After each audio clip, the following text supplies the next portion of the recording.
I don't think people should be encouraged to engage in silly arguments. It's a waste of time, neither side gains anything, and it's just pointless. But there are some times that silly arguments are promoted by people whose words are taken very seriously by a large part of the population. Sometimes their words are taken seriously for a good reason, because they proved themselves in the past by speaking wisely about other situations. Sometimes it's less of a deserved status, because the person is simply charismatic, doesn't know what they're talking about, but they're good at talking, so people listen. I'm talking about Chomsky, as the title implies. I want to speak about a certain interview that Chomsky has done not very long ago with a YouTuber. And there is one specific question to which Chomsky answers with his usual answer. I mean, I was expecting such an answer from him, but I would like to engage a little bit with that kind of interpretation of the Ukrainian war. Now, of course, if I was to debate every single answer that Chomsky gives in the video, I would be here all day. We're not going to do that. This is going to be a nice, short and sweet video about just that particular situation. Now, Chomsky says that people in Ukraine don't want war. No kidding, nobody wants war. The only ones who want war are those who haven't had no experience with it, as Niccolo Machiavelli says. But what exactly are we supposed to do about the Ukrainians? Well, the YouTuber who's interviewing Chomsky actually asks him a very shrewd, a very intelligent question. He asks him, what if the Ukrainian people themselves want this help? What if the Ukrainian people themselves want to receive military help from the West? Chomsky proceeds to not answer the question he was asked and answer a different question that has to do with what was asked, but is not exactly the same thing. He says that according to Western propaganda, the Ukrainians want this war to continue. No, nobody's claiming the Ukrainians want this war to continue. Ukrainians want the weapons because weapons keep peace. That is a Latin proverb. It's not my personal quote, even though I would really like to claim ownership of it, trademark on that quote. Indeed, it sounds strange, doesn't it? Arms keep peace, but they do.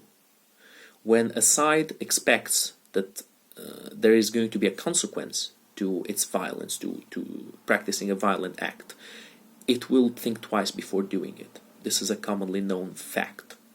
Chomsky always encourages a settlement in the war in Ukraine. This settlement has already been attempted.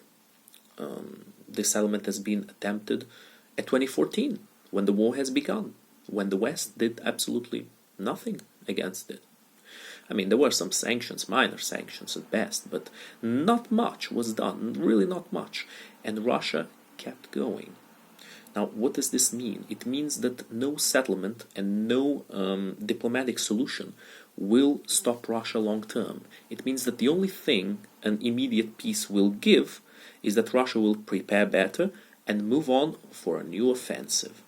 It's exactly what has happened in the past. It's exactly what's going to happen in the future.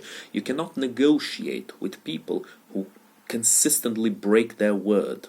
Eventually, you need to say no more discussions, and you need to simply force them to abide by what they had promised in the past. It's just how it is, unfortunately.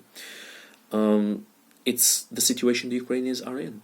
And to say the Ukrainians don't want weapons is, simply put, a grievous misunderstanding, not only of this war, but of the mentality of the Ukrainians. I lived in Ukraine, I spoke with Ukrainians, I communicated with them, I am a Ukrainian, and I still communicate with Ukrainians, and I am certain that the Ukrainians do want to receive this help, this military help, so that their country can be protected from Russian incursion. Because that incursion is not tomorrow or the day after, that incursion is a long time ago. It already happened. This is not a situation where we might escalate into a war in the future. The war is already happening. And the Ukrainians need help in this war, and that is exactly why there should be weapons sent to Ukraine. Again, the Budapest Memorandum has been violated by Russia. Another reason to not trust any kind of peaceful resolution with Russia. In other words, the only thing that's going on is that we are we're not considering the possibility to either solve the situation peacefully or solve it with war. We're considering whether we solve it with short-term war or with long-term war. Now, short-term war is to continue exactly what's going on right now, in which Ukraine will receive all the weapons they need to end this war as soon as possible. Long-term war is basically trying to make a new concession to Russia. Russia will feel emboldened, they will regroup, they will get resources back, and they'll move for another try. They'll move for another attempt, because that is thug mentality. I'm sure that many people who are watching this video have an idea of what such a term might mean. I'm certain Chomsky is aware of it, but alas, Chomsky doesn't use this awareness in his interpretations of the Ukraine war. Thug mentality means that you will not stop until you are stopped. That is why we have police forces, that is why we have militaries, so that one country does not encroach on the rights of another country, so that one man does not encroach on the rights of another man. It's as simple as that. And to prevent thug mentality, to prevent someone from taking the liberties of another, there needs to be force to back those laws that need to be upheld. Thank you very much for watching, and hopefully, maybe I'll resurrect this channel one day to have a few more interesting discussions. See ya.